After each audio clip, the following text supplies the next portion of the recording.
नमस्कार। इस दिल से के प्रोग्राम में हम चर्चा करेंगे हिंदुस्तान किस तरह से बदल गया है और 1984 से कैसे बदल गया है। 1984 का मैंने जिक्र इसलिए किया और आपको थोड़ी देर में बता दूंगा, लेकिन उस समय आपको मालूम है कि इंदिरा जी की हत्या हुई, राजीव गांधी जी प्राइम मिनिस्टर बने, उनकी बहुमत थी पार्लियामेंट में 400 सीटें से ज़्यादा थी और फिर उसके बाद उनकी सरकार भी गिर गई। फिर 1990-91 में हमें अपना सोना था वो गिरवी रखना पड़ा। उस बीच चंद्रशेखर जी प्रधानमंत्री थे, फिर नरसिम्हा राव जी बने, फिर 2 सरकारें और आई। फिर 1998 में भाजपा की सरकार आई और 1998 से 99 से लेकर 2004 तक वो सरकार रही। उस समय बीजेपी का रवैया कुछ और था। कांग्रेस की सरकार फिर 2004 से लेकर 2014 तक रही और फिर बीजेपी दोबारा आई और नरेंद्र मोदी जी ने उसका नेतृत्व संभाला और प्रधानमंत्री बने। बीजेपी पहले क्या थी, आज क्या है, पहले उसकी नीतियां क्या थी, आज क्या हैं, पहले उसका फोकस क्या था, राष्ट्र विजन क्या था, आज क्या है, और किस तरह से हिंदुस्तान विकसित भारत के सपने देखता है, इसके बारे में हम बात करेंगे। और ऐसे एक शख्स के साथ, एक हस्ती के साथ जिसका इतिहास 1984 से हिंदुस्तान के इतिहास से जुड़ा हुआ है। तो अगर हम उनका कार्यकाल देखें कि कैसे उन्होंने इस देश को देखा है बड़ी गहरी नज़रों से और कैसे देश का बदलाव हुआ है, और उनकी आंखों से हम देखेंगे तो हिंदुस्तान का इतिहास भी हमारे सामने आ जाएगा इस कार्यकाल का। वो ऐसे शख्स हैं, सभी हिंदुस्तानी उनको जानते हैं और मैं समझता हूँ कि जब वो बोलते हैं, जब वे अपनी बात रखते हैं बड़ी संजीदगी से और सोच विचार से, और सारा देश उनको सुनता है। वो हैं यशवंत सिन्हा जी। बहुत बहुत धन्यवाद आपका आने का। आपने अपनी पटना यूनिवर्सिटी में अपना बीए किया और हिस्ट्री में, और उसके बाद आपने पॉलिटिकल साइंस में एमए किया। फिर आप 2 साल आपने पढ़ाया पटना यूनिवर्सिटी में। फिर उसके बाद आप आईएएस में आए 1960 में, और आपका आईएएस का जो मैंने पढ़ा है उसमें आपका कॉमर्स ट्रांसपोर्टेशन मिनिस्ट्री के साथ बड़ा लगाव रहा, उसमें आपने काम किया। और फिर आपके मन में आया कि ये मैं ब्यूरोक्रेट रहना नहीं चाहता, और 1974 की बात है। उस समय एक टोटल रेवोल्यूशन जेपी मूवमेंट थी, तो आप उसको ज्वाइन करना चाहते थे। और फिर आपने, जेपी ने आपको कहा और बाकी लोगों ने कहा कि अभी वक्त नहीं है, लेकिन फिर भी आप ब्यूरोक्रेसी में खुश नहीं थे और 1984 में आपने फिर आईएएस छोड़ा। इसलिए मैंने 1984 से शुरुआत की। फिर आपने छोड़ा, जनता दल में रहे, और जनता दल के बाद आपने चंद्रशेखर जी को ज्वाइन किया, वित्त मंत्री रहे। उस समय गिरवी हुई, गोल्ड की गिरवी हुई, $400 मिलियन का हमें लोन मिलना था। और आपने उसके बाद, बिकॉज आप उस समय फिनेंस मिनिस्टर भी थे, और उसके बाद आप 1998 में वाजपेयी की सरकार में आप फिनेंस मिनिस्टर रहे। आप उसके बाद 2002 से 4 तक फॉरेन मिनिस्टर रहे। आप लोकसभा में थे, बीच में 1988 में एक बार राज्यसभा में भी थे। कैसे हिंदुस्तान का नक्शा बदला है आपने देखा है। तो मैं आपसे पहली बात पूछना चाहता हूँ, पहले हिंदुस्तान क्या था, आज का हिंदुस्तान क्या है? मुझे पुराना हिंदुस्तान चाहिए। अच्छा। आज का हिंदुस्तान मुझे नहीं चाहिए। पुराने हिंदुस्तान में बहुत सारी खूबियां थी।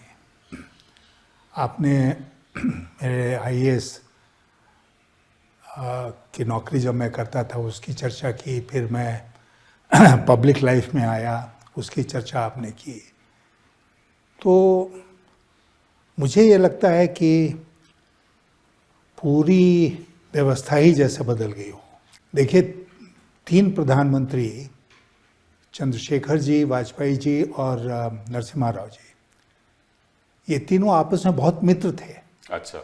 और बहुत सारी ऐसी फोटोज़ हैं सेंट्रल हॉल की कि तीनों आपस में बैठे हैं, चुहल हो रही है, मजाक हो रहा है। अच्छा। हाँ।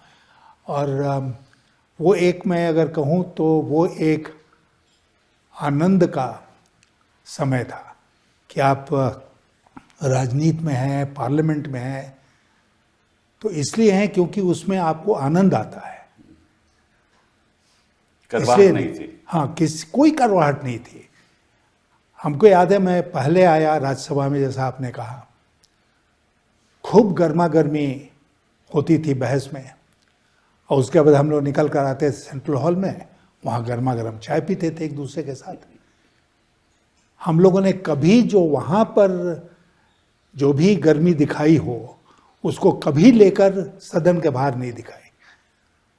हम लोग बिल्कुल ही मित्र होते थे बाहर निकलकर, चाहे हम किसी भी दल के हों। अब तो शत्रुता है ना, आप अगर हमारे साथ नहीं है तो हमारे दुश्मन है। तो ये बात उसमें नहीं थी, और इसलिए मैंने कहा कि पार्टियां अलग अलग होते हुए भी सारे लोग एक दूसरे के मित्र भी थे, एक सद्भावना थी आपस में।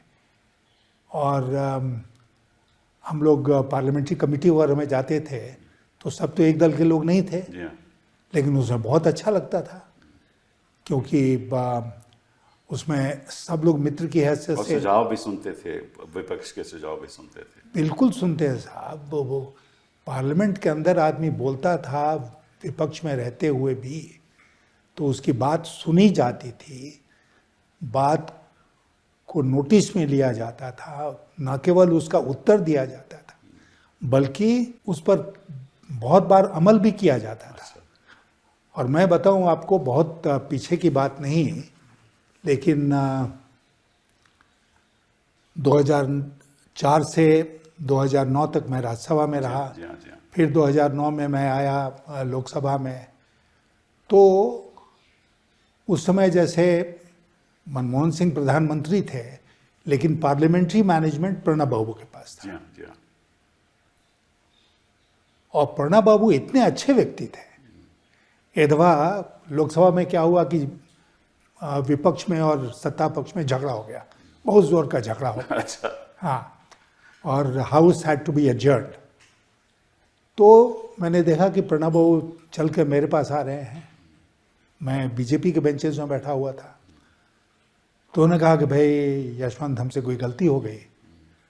तो हमने कहा कि थोड़ा ज़्यादा गुस्सा आ गया आपको, लेकिन कोई बात नहीं है। अगर हाउस जब रिकन्वीन करता है तो आप उठ के इस बात को स्वीकार कर लें कि हमने गुस्से में कुछ बातें कह दी है, किसी को बुरा लगा है, तो मैं उसके लिए माफ़ी चाहता हूँ, फिर सब कुछ सामान्य हो जाएगा। उन्होंने मेरी बात मानी, उठकर उन्होंने ये बात कही जैसे ही हाउस रिकन्वीन हुआ, और सब कुछ बिल्कुल सामान्य हो गया।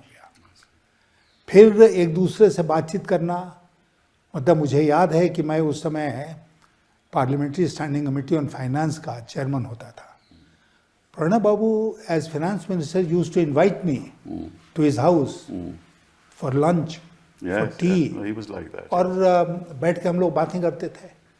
तो बिल्कुल एक ऐसा नहीं होता था। और भी बहुत से लोग थे कांग्रेस पार्टी में उस समय जिनके साथ मित्रता का भाव था, और इसलिए आप कभी भी पार्लियामेंट्री डिबेट्स में उनके ऊपर उस तरह का अटैक नहीं कर सकते हैं जैसे आज के दिन होता है। That's correct. अभी देख, नरसिम्हा राव जी ने वाजपेयी जी को यूएन डेलीगेशन का लीडर बना के भेजा था अपने कार्यकाल में। ये बना के भेजा था। मैं आपको याद दिलाऊं कि 1971 में जब बांग्लादेश वाला इशू चल रहा था, तो उस समय इंदिरा जी ने जयप्रकाश नारायण को भेजा था वर्ल्ड कैपिटल्स में। हाँ, कि आप जाकर इसको भारत के केस को रखिए दुनिया के सामने। अच्छा, अब जेपी की अपनी पर्सनालिटी थी। मुझे इसलिए ये बात याद है क्योंकि जेपी आए उस समय बॉन होता था वेस्ट जर्मनी का कैपिटल में, वहीं पोस्टेड। आप पोस्टेड थे, कौंसल जनरल ऑफ फ्रैंकफर्ट में रहे। हाँ, बॉन में आप पोस्टेड बॉन में रहे। तो जेपी आए थे बॉन उस समय, और सोशलिस्ट इंटरनेशनल के चलते विली ब्रांट उस समय चांसलर थे, तो उनसे उनकी पर्सनल दोस्ती थी। तो उन्होंने विली ब्रांट से मुलाकात की और हिंदुस्तान का पक्ष उनके सामने रखा। तो ये तो एक गिव एंड टेक बिल्कुल बराबर बना रहता था। सब लोग उस पर चलते थे और उसमें कोई राजनीति नहीं होती थी। आप सोचिए कि इंदिरा गांधी ने जेपी को भेजा, कि आप जाओ वर्ल्ड कैपिटल्स पे और भारत का पक्ष रखो। तो वो तालमेल तो ख़त्म हो गया, करवाहट आ गई। वो समझते हैं कि हम पे विपक्ष के लोग हैं वो एक उनके दुश्मन हैं, और उस पर ऐसे ऐसे भाषण देते हैं हमारे प्रधानमंत्री जी कि ऐसा लगता है कि एक जंग हो रही है पार्लियामेंट में। देखिए, मैं आपसे कहना चाहता हूँ, बहुत बड़े बड़े प्रधानमंत्रियों को हमने देखा है, और जैसा आपने कहा कि राजीव गांधी जी कितना ह्यूज बहुमत लेकर आए थे, जिसका कभी किसी ने मुकाबला नहीं किया है। तो उस समय क्या होता था? उस समय ये होता था कि बातचीत होती थी, बहस होती थी, आपकी बात सुनी जाती थी, उनकी बात हम सुनते थे, और रेयरली ये होता था कि झगड़ा हो जाए और हाउस एडजर्न हो जाए। ये नहीं था। और उसके बाद जैसा मैंने कहा कि अगर हाउस एडजर्न भी हो गया गहमा गहमी में, तो फिर सेंट्रल में आके सब लोग मेकअप कर लेते थे आपस में। तो वो वातावरण जो है वो बिल्कुल बदल गया। एक बात और कहूँ, बड़े बड़े प्रधानमंत्री हुए हैं इस देश में। जब प्रधानमंत्री लोकसभा या राज्यसभा एंटर करते थे, तो आज जो दृश्य देखने को मिलता है, जैसे गुलामों की टोली खड़ी हो गई है। गुलामों की टोली, सारे के सारे वहाँ गुलाम बैठे हैं ऐसे करके। फिर वो आए महामहिम तो वो खड़े हो गए, फिर वो बैठे तब वो बैठे। ये सब थोड़ी होता था। जी हाँ, नहीं होता था। मैं भी तो हूँ यहाँ कितने भी। तब आप भी बहुत दिनों से देख रहे हैं इसको। तो ये अच्छा, चलिए इस पे छोड़िए। ये तो खैर आपने बहुत विस्तार से हमें बताया कि उस समय क्या रवैया रहा ऑपोजिशन और सरकार का। ये बताइए कि भाजपा की सरकार जब आई 1999 में और 5 साल उसका आपने कार्यकाल संभाला, तो आपने कई सी नई बातें की। उसमें आपने FRBM लाए, फाइनेंशियल रिस्पॉन्सिबिलिटी बजट मैनेजमेंट, वो एक नई बात लाई। और आपने कहा फिस्कल रिस्पॉन्सिबिलिटी होनी चाहिए, क्योंकि मुझे ऐसा लगता है कि जब 1990-91 में वो हादसा हुआ कि हमें $400 बिलियन लोन के लिए, तो आपने सोचा कि अगर मुझे कभी मौका मिलेगा तो मैं ऐसा कभी आगे नहीं जाऊँगा। ये तो आपकी राष्ट्र समझ लीजिए और पैशन फॉर द कंट्री। और फिर आपने बड़े बदलाव किए, टेलीकॉम सेक्टर में किया, नेशनल हाईवे हमारा जो प्रोग्राम बना था वाजपेयी जी का, उसको आप आगे लेकर आए। आपने कई सेक्टर्स में बदलाव लाने की कोशिश की। तो how was your tenure as finance minister before we talk about the foreign ministry? देखिए, ऐसा हुआ, मैं एक बात आपके ध्यान में लाऊंगा कि वाजपेयी जी के फर्स्ट चॉइस फाइनेंस मिनिस्ट्री के लिए जसवंत सिंह जी थे, मैं नहीं था। मुझे भी कोई मंत्रालय मिलता, मैं मंत्री बनता, बट शायद फाइनेंस मिनिस्ट्री नहीं मिलती। हुआ ये कि मैं पार्टी का स्पोक्स पर्सन था ऑन इकोनॉमिक इश्यूज। तो जसवंत सिंह जी अपना चुनाव लोकसभा का हार गए, और मुझे बताया गया है, मैं इसका चश्मदीद नहीं हूँ, अच्छा, कि संघ ने वाजपेयी जी के ऊपर ये दबाव बनाया कि जो लोग चुनाव हार गए हैं उनको आप मंत्रिपरिषद में मत लीजिए। और 2 लोग इसमें बाहर हो गए, एक जसवंत सिंह जी बाहर हो गए, एक प्रमोद महाजन बाहर हो गए। तो फिर ये हुआ कि भाई फाइनेंस मिनिस्ट्री किसको दिया जाए। तो अडवाणी जी ने कहा कि हम लोगों के स्पोक्स पर्सन रहे हैं यशवंत सिन्हा, उनको फाइनेंस मिनिस्टर बनाया जाए। तो इस तरह मैं वित्त मंत्री बन गया। I was the second choice. और मुझे ये कहने में कोई शर्म नहीं है कि मैं सेकेंड चॉइस था। They never regretted it, I can tell you that. और उसके बाद बहुत काम किया हम लोगों ने, वित्त मंत्रालय में हम लोगों ने बहुत काम किया। अच्छा, चूँकि मैं भाजपा में नया था उस समय, मैंने भाजपा में आया 93 में, अब ये 90 तो 5 साल की बात थी। तो भाजपा में बहुत से लोग ऐसे थे जो समझते थे कि ये न्यू कमर है, इसको इतना इम्पोर्टेंट मिनिस्ट्री क्यों मिल गया। तो शुरू में हमारी कुछ दिक्कत रही इस बात को लेकर, लेकिन फिर हम एक दिन वाजपेयी जी के पास गए। उन्होंने कहा कि देखिए, मैं एक सक्सेसफुल फाइनेंस मिनिस्टर उस समय तक नहीं हो सकता हूँ जब तक आपका पूरा भरोसा हम पर नहीं हो, क्योंकि बिल्कुल ही बहुत सारी चीज़ों में हमको कदम से कदम पीएमओ के साथ मिला के चलना पड़ेगा। तो उन्होंने हमको याद है, उन्होंने कहा कि पूरा भरोसा है, आप इसकी चिंता मत कीजिए। और फिर उसके बाद वाजपेयी जी ने कंपेयर टू टुडे पूरी छूट दी। हम जाते थे उनके पास, यहाँ तो पीएमओ करता है सब कुछ, हैं? यहाँ तो पीएमओ सब आदेश कुछ करता है पीएमओ। उस समय बहुत बड़े बड़े लोग थे पीएमओ में, पावरफुल लोग थे। जी हाँ, जी हाँ, उस समय ब्रजेश मिश्रा थे, बिल्कुल बिल्कुल। एनके सिंह चले गए थे पीएमओ में फाइनेंस मिनिस्ट्री से।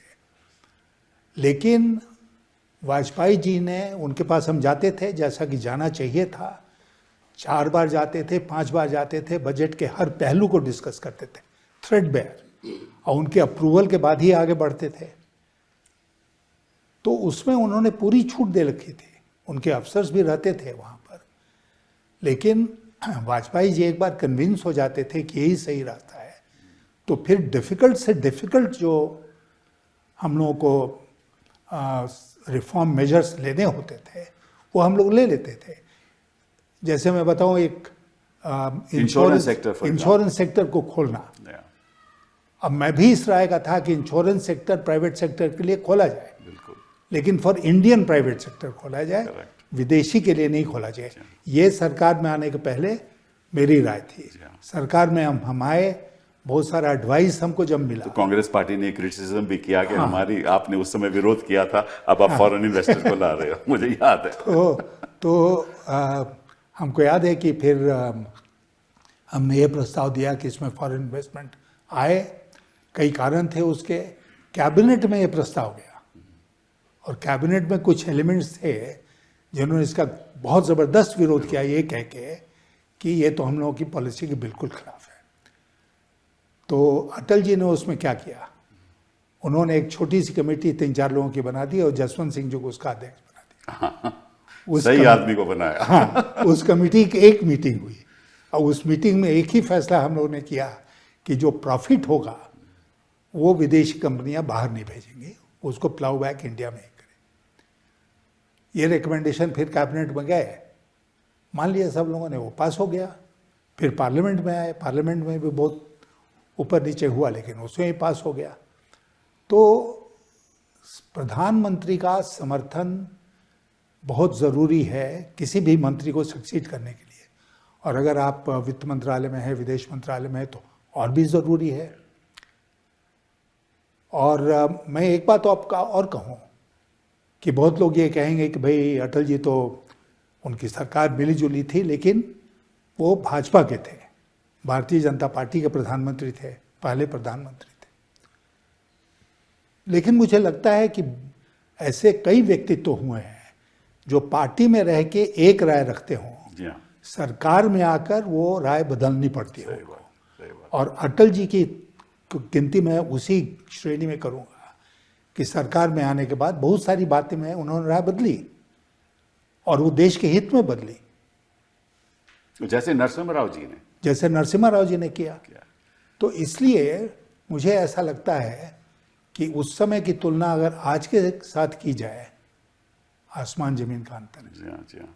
क्योंकि जो liberalisation process doctor Manmohan Singh as finance minister हुआ, उसको आपने बहुत तेजी से आगे बढ़ाया। बिल्कुल, हाँ। और कोई दूसरा रास्ता नहीं था, कोई रास्ता भी नहीं था। इसी बीच में 2 साल के लिए चिदम्बरम फाइनेंस मिनिस्टर बने, उन्होंने भी आगे बढ़ाया। उसके बाद हम आए, 4 साल हम रहे। अब देखिए हालत है देश की, उसके बारे में आप बात करना चाहते हैं कि देश, उस समय हमारी वित्त मंत्रालय की लक्ष्य क्या था और आज क्या हो रहा है कि आज इतना ज़्यादा गिरावट आ गई है, अनएम्प्लॉयमेंट इतना बढ़ गया है, कोई इन्वेस्टमेंट नहीं हो रहा, बाहर से भी कम आ रहा है, केवल कोई थोड़ा बहुत आता रहता है। पिछले साल में तो कमती हो गया। देखिए, सबसे जो बेसिक बात है अर्थव्यवस्था में, और आपको कोई इकोनॉमिस्ट होने की ज़रूरत नहीं है इसको समझने के लिए, वो ये है कि आपका देश तेज़ी से तरक्की करेगा जब तेज़ी से इन्वेस्टमेंट होगा। इन्वेस्टमेंट कहाँ से आएगा? इन्वेस्टमेंट आएगा डोमेस्टिक सेविंग से, जिसमें पब्लिक प्राइवेट दोनों है, और उसके बाद आएगा विदेशी निवेश से। लेकिन मैं आपको बताऊं कि बहुत अच्छे समय में जब हम लोगों का रेट ऑफ इन्वेस्टमेंट पर एनम यूज्ड टू बी लेट्स से 38%, तो 38% में 36% used to be domestic savings, और 2% होता था विदेश का निवेश। तो वो जो है उस तरफ किसी का ध्यान ही नहीं है। जी हाँ। वो गिरता चला जा रहा है, क्योंकि अचानक हमको लगता है कि पूरी अर्थव्यवस्था में ऐसा लगता है जैसे कि मुद्रा का संकट हो गया है। जी हाँ। मुद्रास्फीति का भी संकट है और मुद्रा का भी संकट है। बिल्कुल बिल्कुल। अभी आरबीआई को पता नहीं कितने मिलियन रुपीस को रिलीज करना पड़ा जी हाँ। उस मुद्रा के संकट से निपटने के लिए।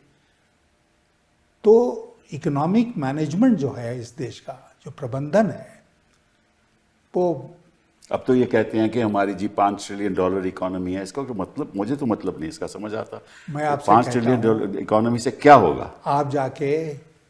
मैं जाके पूछता हूँ अपने पुरानी कॉन्स्टिट्यूंसी में कि भाई ट्रिलियन का मतलब जानते हो? काहे के लिए जानेगा? अच्छे लोग नहीं जानते हैं कि कितने शून्य होते हैं 1 ट्रिलियन में। और उसका डॉलर में आप बात कर रहे हैं। जी हाँ। डॉलर से क्या लेना देना? ये तो हम रुपए में, जब रुपया, अरे जब तक पर कैपिटा इनकम नहीं बढ़ेगी तो उसका क्या फायदा? 5 ट्रिलियन इकोनॉमी का क्या फायदा? कोई फायदा नहीं है। तो ये जो है, ये लोग माहिर हैं सपने दिखाने में, और सपने दिखाते हैं। एक बड़ी ताकत जो इनको मिल गई है कपिल जी, वो ताकत है गोदी मीडिया की। तो इसलिए कोई भी झूठ बोलो वो सच के रूप में परोसा जाएगा। वो तो अब हम उसकी चर्चा अभी करेंगे थोड़ी देर में। लेकिन इतना मैं कहना चाहता हूँ कि अगर आप ब्रिक्स की कंट्रीज भी देख लो, वहाँ भी सारी ब्रिक्स की कंट्रीज में हम सबसे नीचे हैं। हमारी पर कैपिटल लगभग $2,800 है आज के दिन, 9,000। लेकिन ब्राज़ील की 12,000 है। तो कहने का मतलब यह है कि अगर, और इतना अंतर है गरीब और अमीर में, वो बढ़ता जा रहा है। हाँ। और लगभग हमारी जो पॉपुलेशन है में से 80 करोड़ पॉपुलेशन तो 5,000 महीना कमाती है, उससे ज़्यादा कमाते भी नहीं। जब तक आप बॉटम ऑफ द पिरामिड की स्थिति, आर्थिक स्थिति नहीं ठीक करोगे, तब तो बदलाव तो आ ही नहीं सकता। 80 करोड़ से ज़्यादा लोगों को तो हम 2 शाम का भोजन दे रहे हैं। That's right। क्यों? इसीलिए कि गरीब है। क्यों? अगर सब कुछ हंकी डोरी है तो भाई आप इतने लोगों को क्यों खाना खिला रहे हो? यही बड़ी बारी पर। अच्छा चलिए, बात अब इसकी छोड़ दीजिए आर्थिक व्यवस्था की। अब आप फॉरेन मिनिस्टर रहे 2002 से लेकर 2004 तक, और ऑपरेशन पराक्रम भी हुआ उस समय, और आपने काफ़ी उसमें मदद की उसके सुधार लाने में।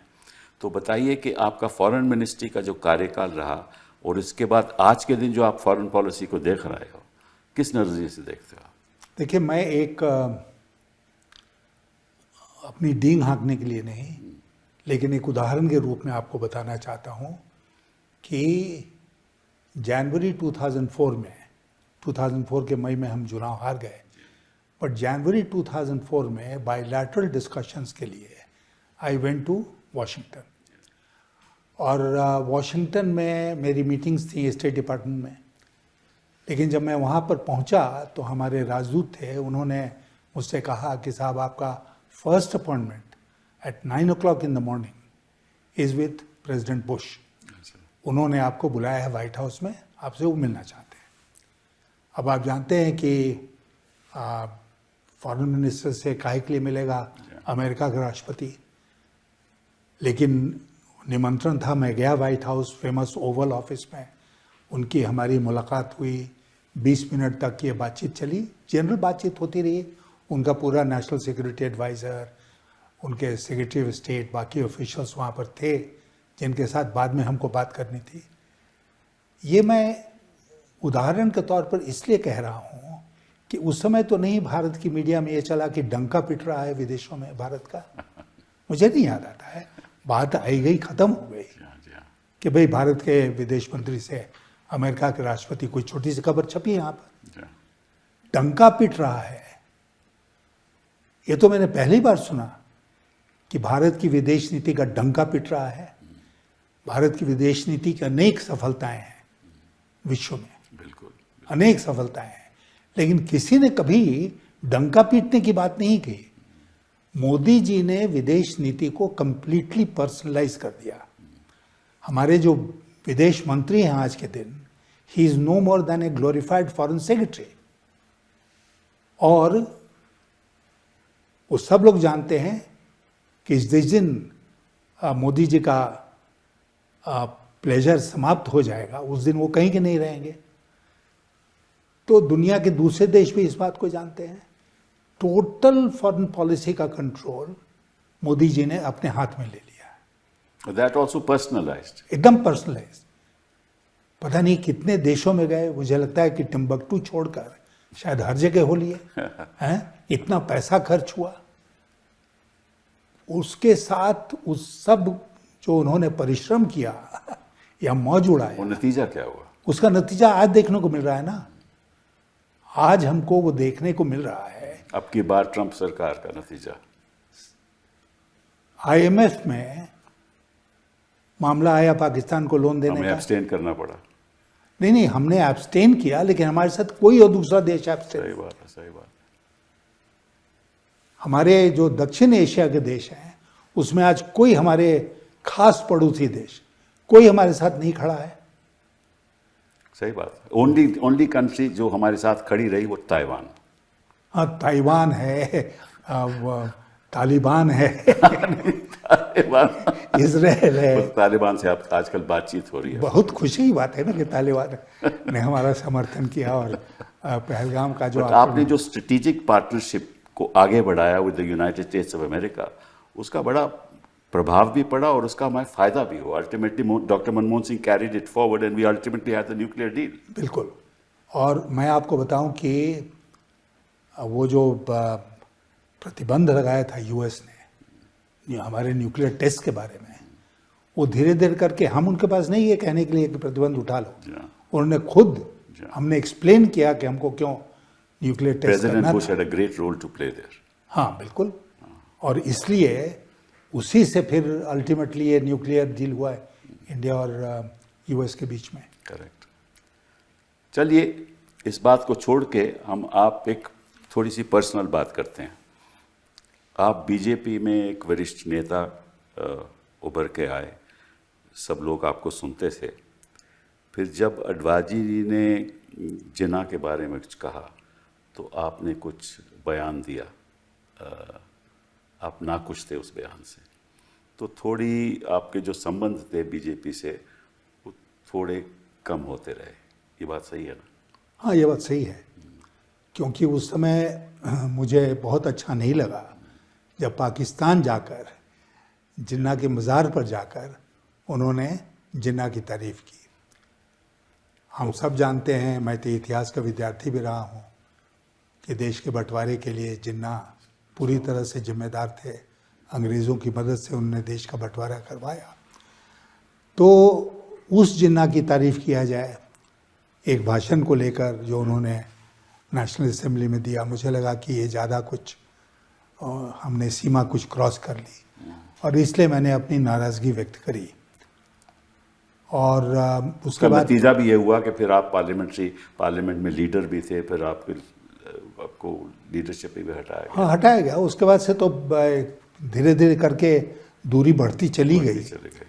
और जो जिस अडवाणी जी ने कहा था कि मैं दिवाली गिफ्ट हूँ, जब मैंने बीजेपी ज्वाइन किया था, एग्जैक्टली, तो उनसे व्यक्तिगत रूप से, हालांकि मैं गया उनके पास, उन्होंने बहुत सफाई दी हमको कि मैंने क्यों बोला, क्या बोला, पुस्तकें वगैरह दिखाई।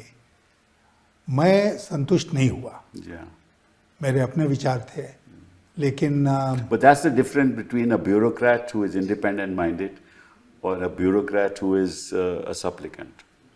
That is the key. नहीं, वो की है। और मैं आपको बताऊं कि आप शायद भूल गए कि 1989 में जब मुझे आईएएस की नौकरी छोड़े हुए 3.5 साल शायद हुए थे, उस समय वीपी सिंह प्रधानमंत्री थे। उन्होंने मुझे निमंत्रण दिया कि मैं राष्ट्रपति भवन आऊँ। राष्ट्रपति भवन पहुँचने के बाद मुझे पता चला कि हमको मिनिस्टर ऑफ स्टेट बना रहे हैं, तो मैं नहीं तैयार हुआ, वापस आ गया। I did not take. There it is. अब को लोग कहते हैं कि भाई तुम उसके पहले जॉइंट सेक्रेटरी थे गवर्नमेंट ऑफ इंडिया में, तुमको मिनिस्टर ऑफ स्टेट बना रहे थे। कुछ अपनी बात में किसी दिन मैं भी बताऊंगा इसी संदर्भ तो में। इसलिए क्या है ये, तो हमको खुशी है कि मैंने उसको स्वीकार नहीं किया। बाद में वीपी सिंह मेरे पीछे पड़े रहे कि भाई ज्वाइन कर लो, तो मैं इंडिपेंडेंट चार्ज अभी आपको लिख देता हूँ और उसके बाद कैबिनेट में प्रमोशन कर देंगे। तो हमने कहा कि राजा साहब, मैं वेट करूँगा, जब आप इसके लिए तैयार हो जाएंगे कि मैं फुल कैबिनेट मिनिस्टर बनूं तो मैं आ जाऊँगा। वो मौका नहीं आया। फिर उसके बाद ये भी तो हुआ ना कि जब Pranab Mukherjee presidential candidate declare हुए तो आपने उनका साथ दिया, उससे और करवास बढ़ गई। फिर 2018 में आपने बीजेपी छोड़ दिया। लेकिन ये जो बीजेपी है, मैं केवल आपसे आपके विचार पूछना चाहता हूँ कि ये जो बीजेपी है, ये तो बीजेपी है ही नहीं मेरे हिसाब से, क्योंकि जो नीतियाँ बीजेपी की थी ये तो इसको अलग होकर चल रहे हैं कि जिस तरह से ये विवाद समाज में पैदा कर रहे हैं, जिस तरह से एक कम्युनिटी को दूसरी कम्युनिटी से लड़ा रहे हैं, ये तो बीजेपी की कभी पॉलिसी थी ही नहीं। कम से कम अटल जी की नहीं थी। हाँ, उस कार्यकाल में तो ऐसा कभी हुआ ही नहीं। कुछ लोग कहते हैं कि अडवाणी जी की थी, लेकिन अटल जी की अडवाणी जी तो हिंदुत्व की वजह से बीजेपी को बहुमत उन्होंने दिलाई। लेकिन देखिए, मैं आपको कहूँ कि सरकार में आने के बाद Advani ji deputy prime minister थे और होम मिनिस्टर थे। वाजपेयी जी ने उनको इस बात के लिए राजी किया कि हुर्रियत के साथ वो बात करें, और हुर्रियत के साथ बात करने के लिए अडवाणी जी तैयार हो गए। वो बातचीत आगे नहीं बढ़ी क्योंकि सरकार चली गई। लेकिन ये अप्रोच था वाजपेयी जी का कि अडवाणी जी को भी उन्होंने वो जो आप कहें एक फंडामेंटलिज्म का रास्ता था उससे दूर हटाया, और सरकार की जो पॉलिसी होनी चाहिए उस पॉलिसी पर चलने के लिए उनको राजी किया। मैं भी उस समय पार्लियामेंट में था और मैंने कभी नहीं देखा वाजपेयी जी को या अडवाणी जी को इस इशू पे डिवाइड एंड रूल जो पॉलिसी आज के दिन हो रही है, इसको आगे बढ़ाने का कभी कोई ऐसे कदम नहीं, कोई कदम नहीं उठाया। और आज की जो बीजेपी है जिसका आप जिक्र कर रहे हैं, उस बीजेपी में हिंदू मुसलमान छोड़कर दूसरा कोई मुद्दा ही नहीं। हाँ बिल्कुल, और इसी आधार पे वो जीतते हैं। हाँ, इसी आधार पर वो जीतते हैं। और चाहे वो देश किसी और में जा रहा है, गरीबी का कोई मुद्दा ही नहीं है, चर्चा ही नहीं होती इस देश में, अनएम्प्लॉयमेंट की कोई चर्चा ही नहीं होती। और आज की स्थिति है कि चलिए आपने पाकिस्तान से बात करना छोड़ दिया, उसका नतीजा क्या हुआ? हम नहीं, आप कह रहे हैं कि बात करेंगे तो क्या फायदा? लेकिन पीओ के बारे में बात करेंगे नहीं, पहले तो तालिबान से बात शुरू कर दी उन्होंने। और आतंकवाद के बारे में बात करेंगे। भाई, आप जानते हैं कि there was a composite dialogue process, उसमें आतंकवाद भी था। तो इसलिए ऐसा नहीं है कि पाकिस्तान से जब बातचीत होती थी तो आतंकवाद के ऊपर बातचीत नहीं होती थी।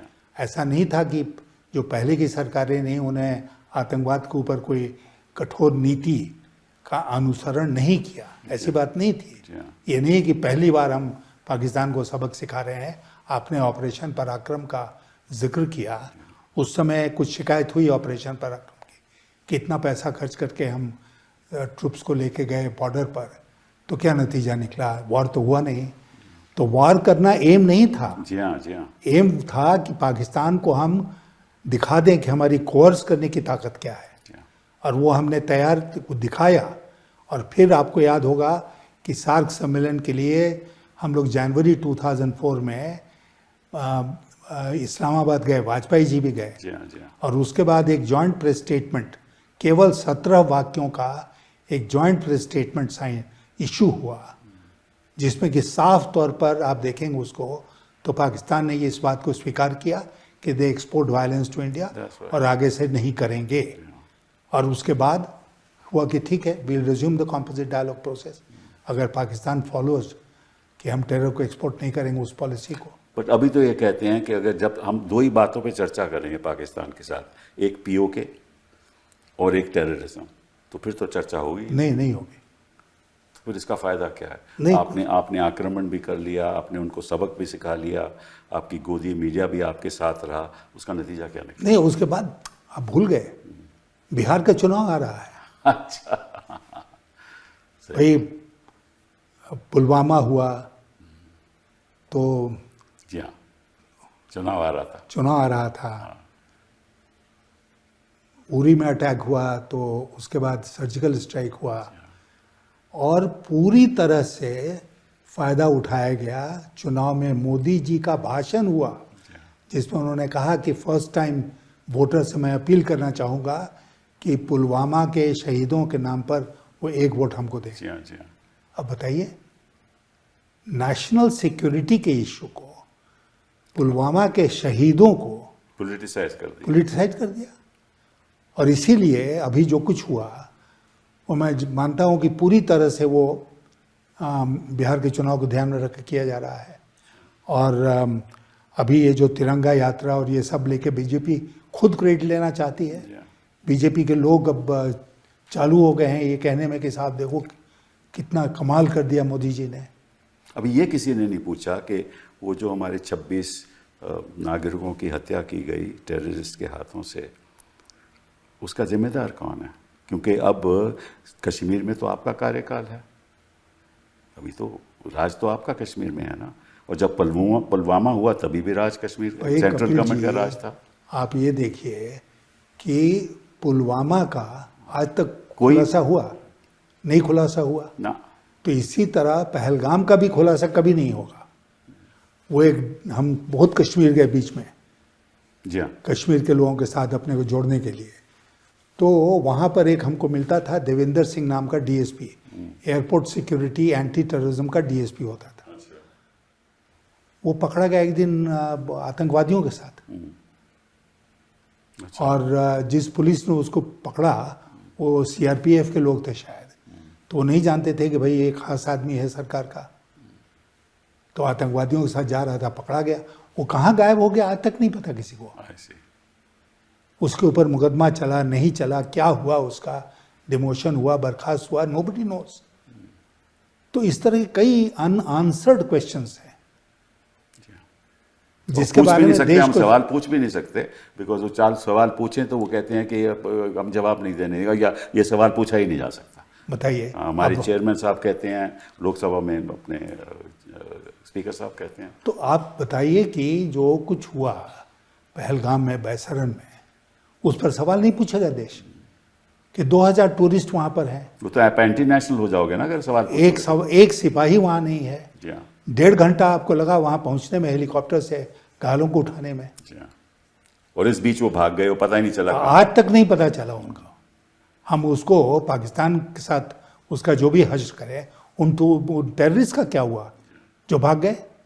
कहाँ लापता हो गए? जमीन खा गई उनको, आसमान ले गया, क्या हुआ? और हम कहते हैं कि आतंकवाद के खिलाफ लड़ाई। तो ये जो मुझे बताइए कि ये तो मुझे बड़ा अजीब सा लगा कि 3:30 बजे लगभग डीजीएमओ पाकिस्तान का फ़ोन आता है, डीजीएमओ हिंदुस्तान का, और फिर सीज़फायर का ऐलान हो जाता है। और इस बीच ट्रंप का बयान आ जाता है 5:30 बजे कि भाई सीज़फायर मैंने करवाया, पिछले 48 घंटे से मैं बातचीत कर रहा था। उसके बाद वाइस प्रेसिडेंट वैंस का ट्वीट आ जाता है, उससे में रूबियो का ट्वीट आ जाता है, और सभी ने ये कहा कि हमारी वजह से कार्य, और इसका कोई जवाब नहीं है। देखिए ऐसा है कि उस दिन की घटना चक्र अगर आप देखें और हमारे मोदी जी का स्वभाव ध्यान में रखें कि 3:30 बजे या 3:35 में बात होती है दोनों डीजीएमओस की, और अब मोदी जी कह रहे हैं कि भाई पाकिस्तान गुहार लगा रहा था, बेग कर रहा था कि सीज फायर करो। तो उन्होंने बेग किया कि सीज फायर करो, डीजीएमओ पाकिस्तान ने। तो हमारे डीजीएमओ ने तो फैसला नहीं लिया होगा, ना उनके डीजीएमओ ने लिया होगा, ना उनके डीजीएमओ ने। ये तो मामला कैबिनेट कमेटी ऑन सिक्योरिटी में जाना चाहिए था। कोई मीटिंग हुई क्या? नहीं। तो कैसे फैसला हो गया? और 5:30 बजे घोषणा हो गई कि सीज फायर हो गया, और ये कोई 100 मीटर्स डैश नहीं ना था कि ट्रम्प दौड़ते हुए फर्स्ट हो गया और फर्स्ट होकर उसने कहा देखो मैंने करा दिया। करेक्ट। और हमारे लोगों का, हमारे जो हुकूमत में बैठे हुए लोग हैं, उनका आज के दिन जो स्वभाव है वो यह है कि कुछ छोटी छोटी बात होती है तो हम दौड़ के मीडिया के पास जाते हैं, देखो हमने कर दिया। तो क्यों नहीं कहा हमने? तो हमने पहले क्यों नहीं बताया? ट्रंप के कहने से पहले हमने क्यों नहीं बताया? यही तो बात है। और इसीलिए ट्रंप का, जैसा आपने कहा कि उसकी पूरी टीम ने, वाइस प्रेसिडेंट वैंस ने, सेक्रेटरी ऑफ स्टेट जो नेशनल सिक्योरिटी एडवाइजर भी हैं रूबियो, उन सब लोगों ने एक स्वर में कहा कि हमने करा दिया। और ट्रंप का बार बार बयान आ रहा है कि nuclear threshold was about to be crossed. जहां वो जाते हैं यही दोहराते हैं। और अगर ट्रंप बोल रहे हैं, जो अमेरिका के राष्ट्रपति हैं, तो भारत की तरफ से किसको बोलना चाहिए? प्रधानमंत्री जी को। प्रधानमंत्री जी पूरी तरह से खामोश। और उन्होंने एक बात और बड़ी, which is I think very serious, उन्होंने प्रेसिडेंट ट्रंप ने कहा कि मैंने इनको कहा कि अगर आप सीज फायर नहीं करोगे, नो ट्रेड विद यू। ये बात मैंने भारत को भी कही, ये बात मैंने पाकिस्तान को भी कही, उसका भी कोई जवाब नहीं है। कोई नहीं, कुछ नहीं। तो ये इसलिए बहुत सारे अनुत्तरित प्रश्न हैं, अनएक्सप्लेन्ड क्रोनोलॉजी है, जिसके बारे में पार्लियामेंट में कभी बहस होगी तो सरकार को जवाब देना पड़ेगा। नहीं, आपको बड़ी गलत फहमी में है। लेकिन सरकार जवाब नहीं देने वाली। सरकार तो कहेगी कि हमने पाकिस्तान को दिखा दिया, क्योंकि हमने 9 जगह पे हमने आक्रमण किया ताकि टेररिस्ट कैंप को ख़त्म कर दिया, और उसके बाद जब पाकिस्तान ने जवाब दिया तो फिर हमने उनके एयरबेस पे के हमने हमला किया।